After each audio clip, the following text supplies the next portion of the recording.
यह लोमड़ी हर दिन सिर्फ एक मछली खाती है ताकि भयानक ठंड में वह कहीं भूख से न मर जाए। असल में कुछ दिन पहले एक मछुआरे की गाड़ी उसके घर के पास से गुजर रही थी। इसी बीच मौका देखकर लोमड़ी ने गाड़ी से कुछ मछलियों को चुरा लिया। लेकिन जैसे ही वो मछलियों को लेकर घर पहुंची, अचानक एक भेड़िया उसके घर तक आ गया। लेकिन उसे तो मछली को नहीं बल्कि लोमड़ी को खाना था, क्योंकि चालाक लोमड़ी ने भेड़िया को पहले कई बार धोखा दिया था। लेकिन इस बार भेड़िया बहुत सावधान था। उसने काफी देर तक इंतजार किया, लेकिन जब लोमड़ी बाहर नहीं आई तब उसने अपना सिर उसके घर में घुसा दिया। अंदर उसने देखा कि लोमड़ी तो मजे से मछली खा रही है। मछली को देखकर भेड़िया के मुंह में पानी आ गया। उसने लोमड़ी से कहा, एक मछली मुझे भी दे दो। लोमड़ी ने उसके फटे हाल को देखा और तरस खाकर उसे दो छोटी छोटी मछलियाँ दे दिया। मछली खाने के बाद भेड़िए की जिज्ञासा और बढ़ गई। उसने लोमड़ी से कहा, प्लीज क्या तुम मुझे भी मछली पकड़ना सिखा दोगी? ये सुनते ही लोमड़ी ने रात में भेड़िए को नदी किनारे ले जाकर बर्फ में छेद करवाया और कहा, अपनी पूंछ को इसमें डाल दो, मछली तुम्हारे कस्तूरी अखरोटों के सुगंध से खुद ब खुद आकर फंस जाएगी। इतना कहने के बाद लोमड़ी चुपचाप वहाँ से दांत चियारते हुए निकल गई। अनजाने में भेड़िया एक बार फिर से लोमड़ी के जाल में फंस गया और बेचारा पूरी रात जमा देने वाली बर्फ पर बैठा रहा, लेकिन उसकी पूंछ में एक भी मछली नहीं फंसी। सुबह जब वो वहाँ से उठने लगा तो उसने देखा कि उसकी पूंछ तो अब पूरी तरह बर्फ में जम चुकी है। उसने खूब जोर लगाया, लेकिन पूंछ एक इंच भी बाहर नहीं निकली और हालत तो तब खराब हो गई जब कुछ औरतें कपड़े धोने के लिए वहाँ पहुँच आईं। उन्होंने भेड़िए को देखते ही लाठियों से पीटना शुरू कर दिया। डर के मारे भेड़िए ने अपनी पूंछ को तोड़ दिया और किसी तरह जान बचाकर वहाँ से भाग निकला और भागते भागते सीधा वो लोमड़ी के पास पहुँच गया और उस पर चिल्लाने लगा, बेन स्टोक्स, तेरे धोखे की वजह से अब मेरी पूंछ ही नहीं रही। मगर लोमड़ी ने उल्टा उसी को दोषी ठहरा दिया और कहा, अबे तू कितना बड़ा लालची है, तूने इतनी सारी मछलियों को एक साथ पकड़ना चाहा, इसीलिए तेरी पूंछ बाहर नहीं निकली। सुनते ही भेड़िया उलझन में पड़ गया। उसे लगा कि शायद ये सही बोल रही है। तभी लोमड़ी फिर बोली, अरे वो सब छोड़, आज गाँव में एक शादी है, सब लोग आर्टिस्ट्रा देखने में मस्त होंगे, रसोई पर कोई ध्यान नहीं देगा। दोनों ने प्लान बनाया और चुपचाप रसोई में घुस गए और जल्दी जल्दी ठूसने लगे। लोमड़ी बार बार भेड़िए को समझाती रही, अरे बेन स्टोक्स, शांति से धीरे धीरे खा,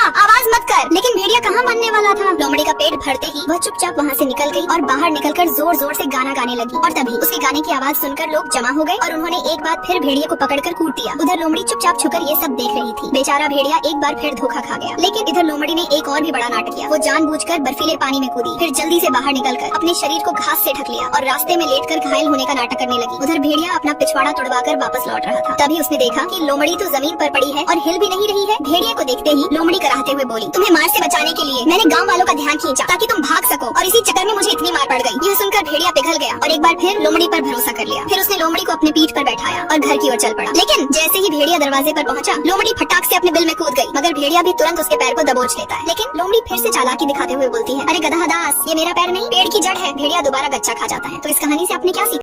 नए वीडियो देखने के लिए सब्सक्राइब करें फोल्डेड हैंड्स।